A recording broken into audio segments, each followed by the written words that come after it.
ಅದಕ್ಕೆ ಹೇಳ್ತಾ ಇರೋದು ಇದು ಸಾಧ್ಯ ಇಲ್ಲ ಅಂತ. ಹೇಗೆ ಮಾಡ್ತಾರೆ ಅಂತ, ಹೇಗೆ ತೋರಿಸ್ತಾರೆ, ಇದು ನಾವು ಹೇಗೆ ನಂಬೋದು, ಇದು ನಿಜವಾದಂಥ ದತ್ತಾಂಶಗಳು ದಾಖಲೆ ಮಾಡಿದ್ದಾರೆ ಅಂತ ನಾವು ಹೇಗೆ ನಂಬೋದು? ದಸರಾ ಸಮಯದಲ್ಲಿ ನಾವು ಎಲ್ಲರೂ ಆಚರಣೆಯಲ್ಲಿರ್ತೀವಿ, ಎಲ್ಲರೂ, ಕೆಲವು ಜನ ಪ್ರಯಾಣಕ್ಕೆ ಹೋಗಿರ್ತಾರೆ, ಕೆಲವು ಜನ ಇಲ್ಲಿ ಸ್ಥಳೀಯರು ಏನು ಅನೇಕ ಆಚರಣೆಗಳಲ್ಲಿ ಭಾಗವಹಿಸ್ತಾ ಇರ್ತಾರೆ, ಬೇರೆ ಬೇರೆಯವ್ರು ಬೇರೆ ಬೇರೆ ಜವಾಬ್ದಾರಿಗಳಿರುತ್ತೆ. ಮತ್ತು ಸರ್ಕಾರಿ ನೌಕರು ಸ್ಥಳೀಯವಾಗಿ ಮೈಸೂರಿನಲ್ಲಿ ದಸರಾ ಒಂದು ದೊಡ್ಡ ಆಚರಣೆಯಲ್ಲಿ ಅವ್ರು ಎಲ್ಲರೂ ಭಾಳ ಬ್ಯುಸಿಯಾಗಿರ್ತಾರೆ. ಸೊ ಇದೆಲ್ಲ ನಡುವೆ ಇವರು ಈ ಜಾತಿ ಇದು ಒಂದು ಸಮೀಕ್ಷೆನೂ ಕೂಡ ಮಾಡ್ತಾರೆ ಅಂದರೆ ಸಹಜವಾಗಿ ನಮಗೆ ಪ್ರಶ್ನೆ, ಇದು ಯಾವ ರೀತಿ ಆಗುತ್ತೋ ಇಲ್ವೋ ಅಂತ ನಮಗೆ ಪ್ರಶ್ನೆ ಸಹಜವಾಗಿ ಇರೋದು. ರಾಜ್ಯ ಒಂದು ಆರ್ಥಿಕ ಒಂದು ದೃಷ್ಟಿಯಲ್ಲಿ ಸಂಪೂರ್ಣವಾಗಿ ಒಂದು ದಿವಾಲಿನೇ ಆಗಿದೆ. ಎಲ್ಲ ದೊಡ್ಡ ದೊಡ್ಡ ಸಮಸ್ಯೆಗಳಿದೆ, ಏನೋ ಒಂದು ಮಾಡಿ ಮುಚ್ಚಬೇಕಲ್ಲ ಎಲ್ಲನೂ ಕೂಡ. ಸೊ ಅದಕ್ಕಾಗಿ ಇವ್ರು ಮಾಡ್ತಾ ಇದ್ದಾರೆ. ಇದು ಹಿಂದೆ ನಡೆದಿರುವಂಥದ್ದು ಕಾಂತರಾಜ್ ವರದಿ ಇರ್ಬೋದು, ನಂತರ ಏನು ಎರಡನೇ ಒಂದು ಅಂಗದಲ್ಲಿ ಅದು ಇವರು ನಮ್ಮ ಹೆಗ್ಡೆ ಅವ್ರ ಜೊತೆಗೆ ಏನು ಪುನಃ ಅದು ಮೂಲ ದತ್ತಾಂಶಗಳು ತಗೊಂಡು ಅದನ್ನ ಪುನಃ ಮಂಡನೆ ಮಾಡಿದ್ರು. ಎಲ್ಲನೂ ಕೂಡ ಅವರು ಬರೀ ರಾಜಕೀಯಕ್ಕಾಗಿ ಬಳಸಿದ್ದಾರೆ, ಅದು ಎಲ್ಲೂ ಬಹಿರಂಗ ಮಾಡಿಲ್ಲ. ಮತ್ತು ಅವರ ಕ್ಯಾಬಿನೆಟ್ನಲ್ಲೇ ಅವರು ವಿರೋಧ ಮಾಡಿದ್ದಾರೆ, ಅವರೇ ಹೇಳಿದ್ದಾರೆ ಇದು ನಾವು ಯಾವ ಒಪ್ಪಲ್ಲ ಅಂತ. ಅನೇಕ ಒಂದು ಸಮುದಾಯಗಳು ಪ್ರತಿನಿಧಿಸುವಂಥದ್ದು ಕ್ಯಾಬಿನೆಟ್ ಮೆಂಬರ್ಗಳು ಅವರೇ ಹೇಳಿದ್ದಾರೆ ಇದು ನಾವು ಯಾರು ಒಪ್ಕೊಳ್ಳಲ್ಲ ಅಂತ. ಅವರಲ್ಲೇ ವಿರೋಧ ಇರುವಾಗ ಇದು ಪುನಃ ಹೇಗೆ ಯಶಸ್ವಿ ಆಗುತ್ತೆ? ಸರ್ಕಾರ ಇನ್ಯಾರು?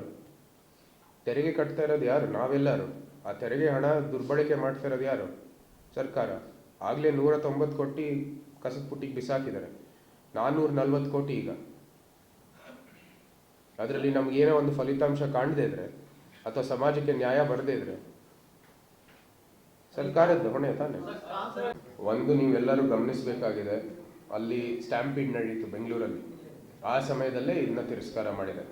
ಆ ಸಮಯನೇ ಆಯ್ಕೆ ಮಾಡಿದ್ರು ಇದನ್ನ ತಿರಸ್ಕಾರ ಮಾಡೋದಕ್ಕೆ. ಭಾಳ ಗಂಭೀರವಾದಂಥ ಇದು. ಕಾಂಗ್ರೆಸ್ನಲ್ಲಿ ನಾನು ಇದು ಬೇರೆ ಬೇರೆ ವೇದಿಕೆಯಲ್ಲಿ ಆರೋಪ ಮಾಡಿದ್ದೀನಿ, ಇದು ಬರಲಿ ಇಲ್ಲೇ ಅಲ್ಲ. ಅವರು ಯಾವುದೇ ಸಮಯದಲ್ಲಿ ಅವ್ರ ಬಗ್ಗೆ ಒಂದು ನೆಗೆಟಿವ್ ನ್ಯೂಸ್ ಇದೆ, ಅವ್ರು ಯಾವುದೋ ಒಂದು ಬೇರೆ ನ್ಯೂಸ್ ಸೃಷ್ಟಿ ಮಾಡೋಕ್ಕೆ ಅವಕಾಶ ಕೊಡ್ತಾರೆ. ಸೊ ಅಲ್ಲಿ ಸ್ಟ್ಯಾಂಪೀಡ್ ನಡೆಯೋ ಸಮಯದಲ್ಲಿ ಈ ಜಾತಿ ಗಣತಿ ಕ್ಯಾನ್ಸಲ್ ಮಾಡ್ತೀವಿ ಅಂತ ಅರ್ಧ ಭಾಗ ಇದೇ ನ್ಯೂಸ್ ಆಯಿತು. ನಂತರ ಇಲ್ಲಿ ಡ್ರಗ್ಸ್ ಘಟಕ ಬಂತು, ಇವರು ಟಿಪ್ಪು ಸುಲ್ತಾನ್ ಡ್ಯಾಮ್ ಕಟ್ಟಿದ್ದು ಅಂತ ಶುರು ಮಾಡಿದ್ರು. ಇನ್ನೇನೋ ಬಂತು, ಇನ್ನೊಂದು ಚಾಮುಂಡಿ ಬೆಟ್ಟ ಬಂತು. ಈ ಥರ ಇವ್ರು ಮಾಡ್ಕೊಂಡು ಬರ್ತಾ ಇದ್ದಾರೆ ವ್ಯವಸ್ಥಿತವಾಗಿ. ಆದರೆ ಈ ನಿರ್ದಿಷ್ಟವಾಗಿ ಈ ಜಾತಿ ಗಣತಿ ವಿಚಾರದಲ್ಲಿ, ಈ ಸಮೀಕ್ಷೆ ವಿಚಾರದಲ್ಲಿ ಇವರು ತೀರ್ಮಾನ ಮಾಡ್ಬೇಕಂದ್ರೆ ನಾವು ಆಯ್ಕೆ ಮಾಡಿರೋ ಪ್ರತಿನಿಧಿಗಳು ಆ ತೀರ್ಮಾನ ಮಾಡ್ಬೇಕು ತಾನೆ.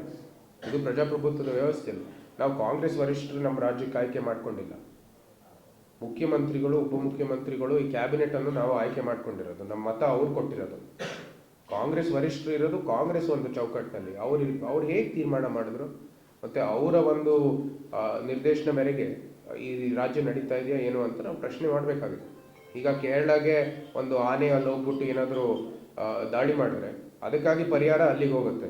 ನಮ್ಮ ಕೊಡಗು ಅಲ್ಲಿ ಇವತ್ತು ಆನೆ ಏನಾದರೂ ಇದು ದಾಳಿ ಮಾಡಿದ್ರೆ ಎಲ್ಲಿ ಪರಿಹಾರನೇ ಬರ್ತಾ ಇಲ್ಲ. ಇಂಥ ಒಂದು ವ್ಯವಸ್ಥೆ ಬಂದಿದೆ.